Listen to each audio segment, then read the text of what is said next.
Bueno, antes que todo, saludarlos a todos y agradecer sobre todo a Andrés y también a Retina Iberoamérica y Visión España por la invitación para participar en este magnífico evento. Pues hoy les voy a hablar sobre lo que son las nanopartículas como un sistema para liberar estos mecanismos de terapia génica y de edición génica a nivel de los fotorreceptores.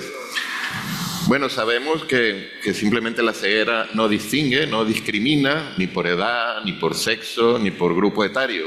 Y es un problema de salud pública porque según las cifras de la Organización Mundial de la Salud hay aproximadamente más de 2.000 millones de ciegos, bueno, no de ciegos, de personas con discapacidad visual, y muchos de ellos son ciegos. Y esto representa un coste, ¿vale?, entre atención médica y un coste global del tratamiento de la discapacidad visual de más de 400 millones de dólares al año. Por esta razón, pues muchos grupos de investigación están enfocados en tratar de enfocarlo en este objetivo, lo que es la lucha contra la ceguera. Y bueno, en mi centro Cabimer, pues estamos tratando de conseguir nuevos tratamientos para estas patologías. La charla la voy a dividir, y voy a tratar de ser rápido, en 4 partes: hablar un poquillo del centro, lo que es la terapia génica, que ya pues Nicolás habló muy bien de los conceptos generales de lo que es la terapia génica, y luego hablaré un poco sobre ya los vectores, nanopartículas y el proyecto que estamos llevando en Sevilla. Mi grupo de investigación se llama Neurodegeneración de la Retina y Terapias Avanzadas. Funcionamos, como ya saben, en Cabimer, en Sevilla, el Centro Andaluz de Biología Molecular y Medicina Regenerativa. Nuestro centro está dividido en 3 departamentos. Nosotros pertenecemos al departamento de fisiopatología y mantenemos una colaboración constante con los oftalmólogos del Hospital Universitario Virgen Macarena, y tenemos un programa de investigación de terapias avanzadas precisamente para patologías degenerativas de la retina. En nuestro laboratorio tenemos 3 líneas de investigación principalmente. Una es estudiar los mecanismos moleculares por los cuales se produce la degeneración de fotorreceptores y de epitelio pigmentario de la retina, con la idea de identificar nuevas dianas terapéuticas que nos permitan diseñar terapias avanzadas para estas patologías, principalmente para degeneración macular asociada a la edad y retinosis pigmentaria. También estamos estudiando algunos biomarcadores que nos permitan hacer diagnósticos, digamos, precoces de la enfermedad. Y finalmente, con el apoyo de los clínicos, lo que queremos a la final es trasladar todos estos conocimientos a la práctica clínica. Y es lo que conocemos como investigación translacional. Y quisiera hacer aquí, siempre me gusta mostrar esta diapositiva, ¿vale?, sobre lo que es la investigación translacional, ¿no? Es simplemente, un concepto muy sencillo, que es pasar ese conocimiento que se genera en nuestros laboratorios, en la bancada, ¿vale?, del laboratorio, a la cama del paciente. Suena como algo muy sencillo, ¿no?, transferencia de conocimiento de un lado para el otro. Pero en verdad que eso no es así. Es súper complicado porque en el medio de los dos, ¿vale?, de entre el laboratorio y ya para que esto llegue a la clínica, pues encontramos el Valle de la Muerte. Los científicos y los médicos, aunque somos, digamos, hemos estudiado áreas afines de la biomedicina, pero hablamos 2 lenguajes totalmente diferentes, y eso es también difícil de encontrar, esa traslación, ¿no?, entre el lenguaje que hace un biólogo o un investigador básico y el investigador clínico en el hospital. Primero, porque un gravísimo problema es porque los médicos, o sea, los investigadores básicos, usualmente estamos en el laboratorio pensando cómo transferir el conocimiento para que esto llegue a un paciente. Y nuestra forma de transmitir ese conocimiento es a través de artículos científicos, ¿vale? Pero ¿cómo llega un artículo científico a la cama de un paciente? Y ese es el gravísimo problema. Del otro lado tenemos al médico con su paciente, ¿vale?, que siempre está pensando quién podrá tener una solución para esto se pudiera solucionar de esta forma. Entonces la solución para el médico se transmite en productos, en medicamentos. Entonces en la medicina translacional es muy importante conseguir ese balance entre artículos científicos y finalmente productos.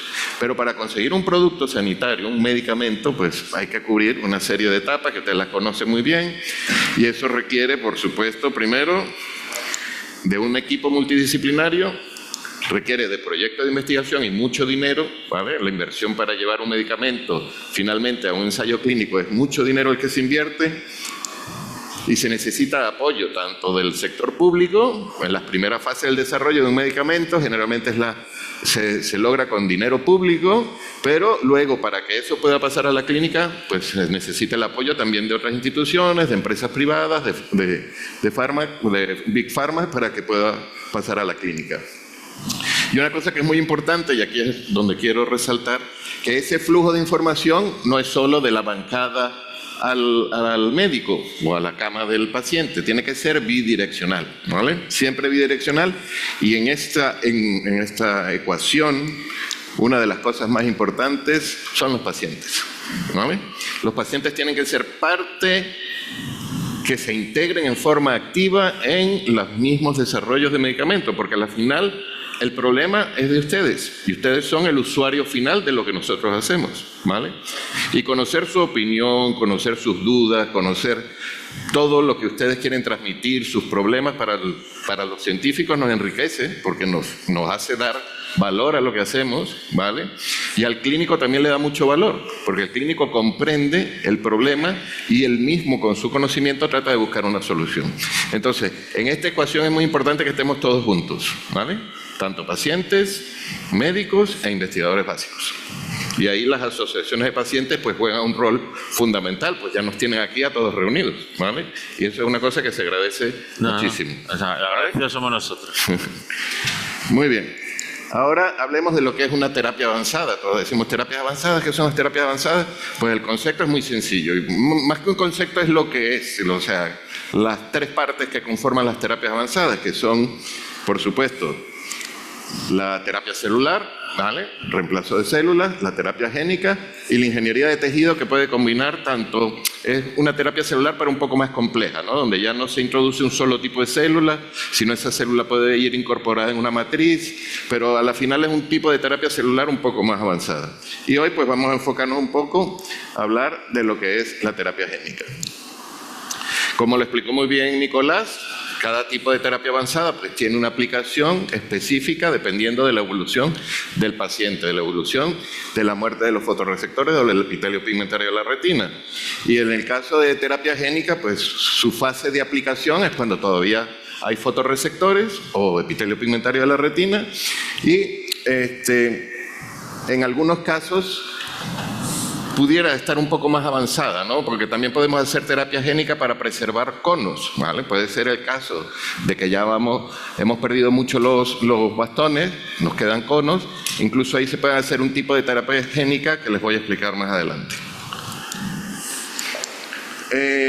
¿Cómo se define lo que es una terapia génica? Pues una terapia génica es un medicamento, ¿vale? Según la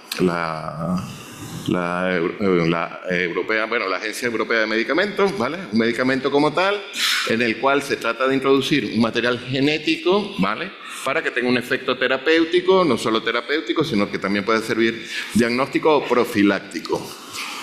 Y en los años recientes, pues ya dentro de la terapia génica se ha incluido también el concepto de edición génica, que no es solo la introducción del material genético, sino que también dentro de las terapias génicas podemos incluir la edición génica, o sea, lo que me explicaba Nicolás muy bien, que es la forma de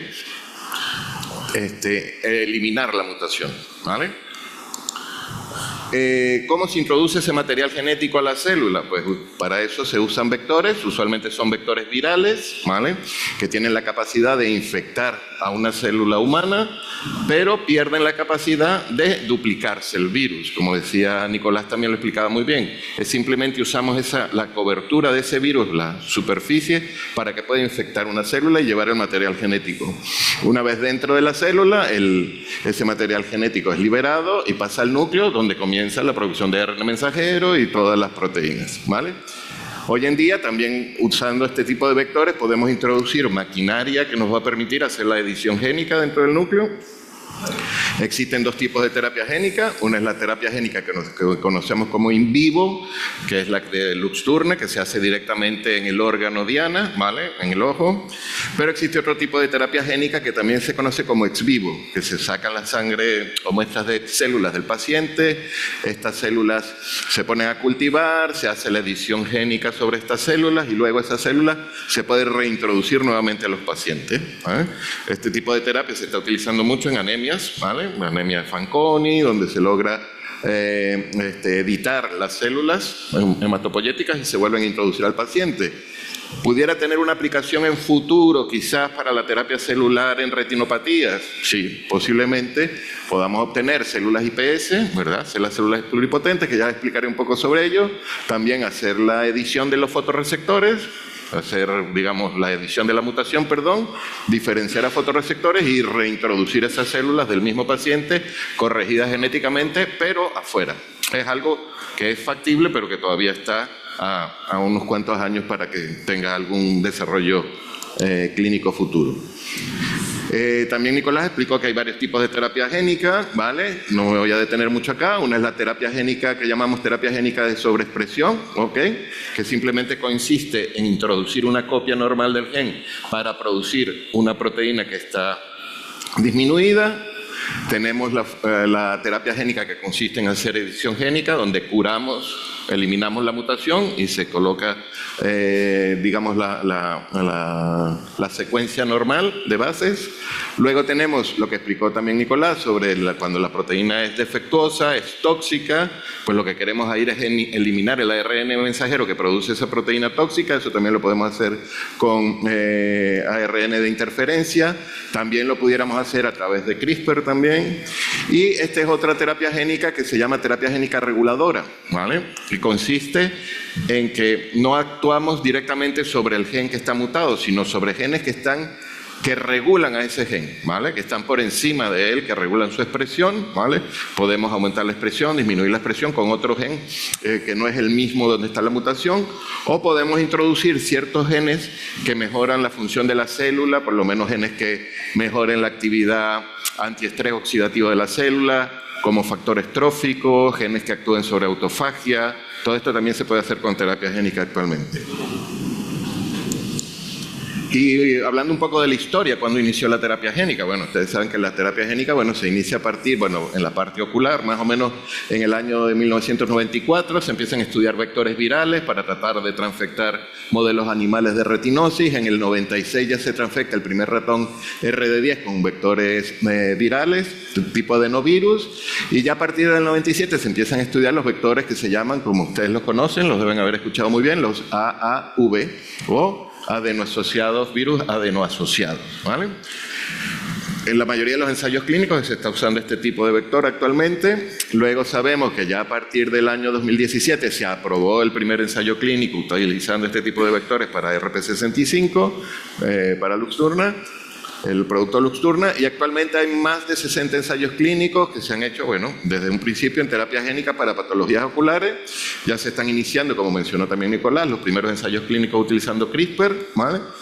Y aunque hay varios ensayos clínicos para patologías oculares, el porcentaje en el total de ensayos clínicos de terapia génica a nivel mundial, pues es poco, es aproximadamente de un 2%, ¿vale? Sin embargo, pues como vemos acá, el número de ensayos clínicos en terapia génica ocular pues ha ido incrementándose a lo largo de los años.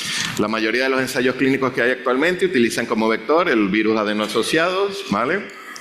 Hay varios ensayos clínicos, todos los conocen, algunos con buenos resultados, unos con resultados regulares. Pero ¿por qué es el ojo un buen órgano para hacer este tipo de terapia génica o terapia celular? Bueno, primero, porque es un órgano que tiene muy fácil acceso, ¿vale? A través de cirugía, aunque la cirugía subretiniana se tiene que hacer a través de un oftalmólogo, pero el acceso al ojo es muy fácil, ¿vale? No es lo mismo inyectar un ojo que inyectar un hígado, por el mismo tamaño del hígado es más complicado. La superficie que vamos a transfectar es bastante reducida, lo que permite introducir poca cantidad de vectores, poca cantidad de células.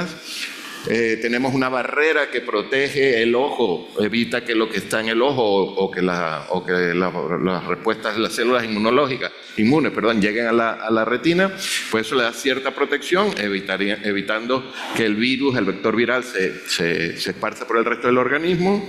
Y finalmente, pues existen numerosos equipos, numerosas tecnologías actualmente que permiten monitorizar a esos pacientes muy bien después de hacer cualquier ensayo de terapia génica. Todos conocemos el ensayo clínico y los efectos que está teniendo Luxturna. Sin embargo, bueno, el porcentaje de pacientes que pueden ser tratados con este tipo de terapias para RP65 es bastante reducido, es muy costoso, y lo que estamos viendo, bueno, ya nos explicarán quizás esta tarde, es que algunos de estos pacientes tienen una pérdida progresiva de la eficacia, no todos, unos van muy bien, en algunos casos hay una pérdida progresiva, y en algunos casos también se está abriendo un tipo de atrofia corioretiniana que no se sabe si es por la inyección subretiniana, si es secundaria al vector o es por la misma evolución de la enfermedad, porque también con este tipo de terapia génica no estamos editando, ¿no? Sino simplemente sobreexpresando el gen. Una pregunta que siempre hacen los pacientes: ¿y cuánto puede durar un ensayo clínico desde que se descubre la terapia? ¿Cuándo va a llegar? ¿Cuándo va a llegar? Bueno, aquí es muy importante, por lo menos este ejemplo, ¿vale? Con el RP65 se descubrió el gen en 1993, en el 97 se descubre que su función, ¿vale? En el 98 se descubre que produce amagrosis congénita de Leber, ¿vale? Y ya empezaron los primeros estudios de terapia génica. Los primeros se hicieron en el año más o menos 2001 en cultivos celulares, se utilizaron los perros en el 98, se vio que tenía un efecto terapéutico, y luego en el 2017 ya es aprobado por la FDA por SPAR Terapéutica, una spin-off que se hizo cargo de la producción inicial de Luxturna, y luego ya la comercialización global, digamos, comienza a partir del 2019, y en nuestro hospital en el Virgen Macarena, pues se hizo la certificación de la EMA de los oftalmólogos para poder hacer las inyecciones subretinianas, y en el 2023 empezaron las inyecciones de los primeros casos. Entonces, es algo largo, ¿verdad? Son varios años, pero a la final llega, ¿vale? Eso es lo importante, que muchos de estos ensayos clínicos que están hoy en día, pues a la final puede que lleguen a esta fase de comercialización como lo ha hecho Luxturna. Okay. En cuanto a los vectores, y aquí es quizás lo más... el punto más fuerte de lo que les quería yo comentar es que, bueno, actualmente ya saben que se están utilizando mucho este tipo de vectores, los AAV, pero tienen inconvenientes, ¿no? Como todo. Y los principales inconvenientes con este tipo de vectores es, uno, que la capacidad del material genético que pueden llevar dentro es reducido, ¿vale? Y esto hace que este tipo de vectores para las terapias génicas con CRISPR y con edición génica no sean los más apropiados. Segundo, el problema de la respuesta inmune al ser virus, pues una vez que se inyectan, esto puede producir anticuerpos en nuestro cuerpo, y eso hace que sea muy difícil que puedan ser readministrados. Entonces, un paciente con una terapia génica utilizando este tipo de virus, pues usualmente es una sola inyección, ¿vale? Y posiblemente pues requiera 1, 2 o 3 o 4. Entonces, con este problema, con estos virus, solamente una inyección. Se está trabajando para optimizar los tipos de vectores para que produzcan menor respuesta inmunológica, pero es algo que también llegará, pero en estos momentos no. Por eso surge como opciones los vectores no virales, ¿vale? Que son vectores que no tienen esa capacidad de producir una respuesta inmunológica en nuestro organismo. Tienen la ventaja de que también pueden empaquetar grandes cantidades de material genético, incluso toda la maquinaria, digamos, para hacer el CRISPR, la edición génica. Tienen inconvenientes, sí, porque la capacidad de transfección es más baja que la de los vectores virales. Y dentro de los más utilizados, pues tenemos lo que se llaman liposomas, que todos los conocemos y creo que todos nos los tenemos en nuestro brazo, ¿vale? Cuando se hicieron las vacunas para el COVID, lo que se usaron fueron liposomas, usualmente, y las nanopartículas. Las nanopartículas son estructuras nanométricas de 100 nanómetros aproximadamente de diámetro, ¿vale? Existen diferentes tipos, inorgánicas, orgánicas y de tipo biológicas también, ¿vale? Se pueden usar diferentes composiciones químicas, se pueden usar lípidos, incluso hay nanopartículas de oro, de hierro, ¿vale? Y en nuestro laboratorio estamos trabajando actualmente con nanopartículas de sílice, derivadas de carbón, de polímeros derivadas de ADN y de lípidos sólidos. ¿Qué hacemos con estas nanopartículas? Bueno, le colocamos el material genético que queremos transfectar, hacemos inyección subretiniana en los ratoncitos modelos, ¿vale? Evaluamos pues por fundoscopia la transfección y, como dijo Nicolás, tenemos en nuestros laboratorios pues una pequeña clínica oftalmológica donde hacemos OCT, IRG, test optomotor y después pruebas histológicas. Hasta ahora hemos probado nanopartículas, y esto ya desde hace años, en una colaboración con Santiago de Compostela. Usamos nanopartículas de lípidos sólidos, ¿vale?, de SPAN, y comenzamos a trabajar con este modelo de esta mutación, que es un factor de empalme del ARN mensajero, el PRPF31, una de las principales causas de RP dominante. Y bueno, hacíamos las transfecciones a nivel de cultivo celular y luego probábamos en nuestros modelos de ratones, pero vimos que aunque transfectábamos el RP, los fotorreceptores, el RP, perdón, veíamos que no había una clara mejoría, tanto, bueno, mejoraba un poco el grosor de la retina y la agudeza visual mejoraba un poco, pero no era un efecto muy marcado. Así que dijimos, bueno, vamos a probar, vamos a seguir investigando, vamos a probar otras nanopartículas. Comenzamos a probar estas nanopartículas que son producidas en el Instituto de Materiales de Sevilla. Como pueden ver, estas son las de sílice, mesoporoso. Se hizo una caracterización, digamos, física y funcional de las nanopartículas. También tenían capacidad de transfectar células, expresando el gen PRPF31, pero su capacidad de transfección, lo mismo problema, ¿no? Es un limitado, ¿no?, a nivel de la retina. Y es el principal problema de las nanopartículas. Por eso, pues, iniciamos un nuevo proyecto en colaboración. Bueno, en colaboración no, los que nos motivaron a hacer este proyecto fue a través de dos asociaciones de pacientes, una la de Miguel, CRB1, ¿vale?, y la asociación de pacientes que se conoce como ENACH, que es Asociación de Enfermedades por Depósito de Hierro, ¿vale?, a nivel cerebral. Que no, ustedes se preguntarán, ¿y cuál es la asociación con la retina? Pues muchos de estos pacientes, aparte de desarrollar esta enfermedad neurológica por depósito de hierro en los ganglios de la base, muchos de ellos desarrollan distrofias de retina también, retinitis pigmentosa, o sea que correspondería a lo que conocemos como las RP sindrómicas. Y gracias a estas dos asociaciones de pacientes, un día nos preguntaron, mira, ¿sería posible tratar de hacer terapia génica en estas patologías? Y le dijimos, bueno, sí, nosotros tenemos las herramientas, lo podemos hacer, vamos a escribir un proyecto, escribimos el proyecto Fundaluce, ganamos Fundaluce y luego hemos escrito proyectos al FIS, proyectos de consolidación, y así hemos ido incrementando nuestra financiación para hacer este proyecto que lo hemos denominado como NeuroOl. Vamos a trabajar tanto con PRPF31, también vamos a trabajar, por supuesto, con CRB1, una de las principales causas de RP autosómica recesiva, y vamos a trabajar con PANCA2, que es la pantoquinasa 2, que es la responsable de esta RP sindrómica, responsable de una de estas ENACH.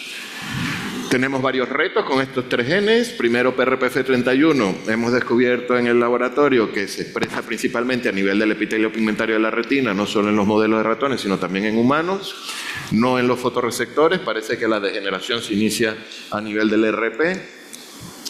Tiene otro problema porque la proteína produce estos agregados citoplasmáticos que a la final tienden a ser tóxicos en la célula, ¿vale? Lo que quiere decir que en este tipo de variante, de esta variante específica, pues tenemos que hacer ese tipo de terapia dual. Tenemos que inhibir la proteína mutante y también sobreexpresar la wild type. Y nuestra célula diana tiene que ser el epitelio pigmentario de la retina y tenemos que eliminar estos agregados. Así es como se expresa en forma normal el PRPF31 a nivel del núcleo, y cuando está mutado, pues forma estos agregados citoplasmáticos. CRB1 tiene un problema también para el diseño de este tipo de terapia porque digamos, el open reading frame, bueno, el tamaño del gen que queremos incorporar es bastante grande, por eso no es factible usar virus adeno-asociados con este CRB1. Bueno, como todas estas mutaciones tienen muchísimas variantes, queremos diseñar una terapia que pueda cubrir la mayoría de estas variantes. Y otro reto con CRB1 es que se sabe que hay expresión tanto en fotorreceptores y también en células de Müller. Entonces, ¿a dónde tenemos que dirigir la terapia? ¿A qué tipo de célula? ¿O fotorreceptores o a ambas? Células de Müller y fotorreceptores. Y con panquinasa pues tenemos el reto de, primero queremos hacer la transfección a nivel de la retina en modelos celulares y animales, Pero también a la final tenemos que hacer transfección a nivel de los ganglios de la base, esta parte que es del cerebro, una parte bastante profunda del cerebro y bastante amplia. Entonces ese es un reto también, diseñar un vector que llegue a esa parte.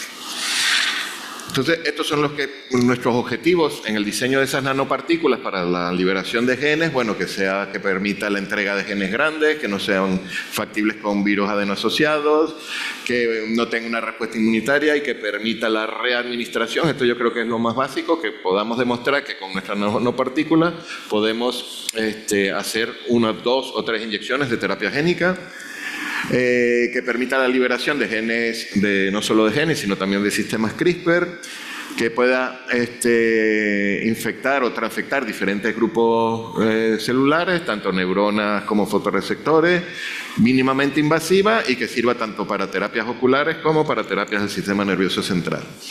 Hasta ahora hemos probado este tipo de nanopartículas que se producen en la Universidad de Zaragoza. Son nanopartículas de ADN sintético, se hacen como estructuras de ADN sintético que se van ensamblando como un Lego y luego todo esto se dobla como si fuera un origami de estos japoneses y dentro va el material genético que queremos transfectar. Hemos estado también probando otras nanopartículas, las mismas de cristal mesoporoso, pero un poco optimizadas. Como modelos de transfección, o sea, ¿qué células estamos utilizando? Estamos usando células iPS, ¿vale?, que generamos de pacientes con mutaciones, obtenemos sus células de la sangre, estas células de la sangre por un proceso que llamamos de reprogramación celular, las llevamos atrás en el tiempo y las hacemos como una célula embrionaria, es decir, como si un adulto lo convirtiéramos en un bebé, ¿vale?, por dar ese símil. Y luego estas células embrionarias pues las podemos transformar en cualquier tipo de tejido. Hemos generado líneas celulares ya de SRB1, también de PRPF31 y también tenemos las de panquinasa 2. Y luego lo que hacemos es hacer que estas células, una vez que son pluripotentes, se diferencien tanto a epitelio pigmentario de la retina, se diferencien a organoides retinianos y también estamos haciendo los protocolos para que se diferencien a células del cerebro, a tejido neuronal, ¿no?, de los ganglios de la base. Ahora recién hemos comenzado a hacer los sistemas de CRISPR en estas células, todavía no tenemos resultados porque hemos hecho unas transfecciones preliminares y lo que sí hemos hecho es la transfección del plásmido normal, empezando con PRPF31. Lo que les comentaba al principio, el problema de las nanopartículas es que los porcentajes de transfección son bastante bajos, alcanzamos en cultivos celulares un 10 a un 15% más o menos. Expresamos muy bien el transgen, que en este caso sería PRPF31, los niveles de expresión son bastante altos. Digamos, el endógeno de la célula, y esto es lo que estamos sobreexpresando. Y logramos, efectivamente, transfectar tejido de la retina. Okay. Perdón.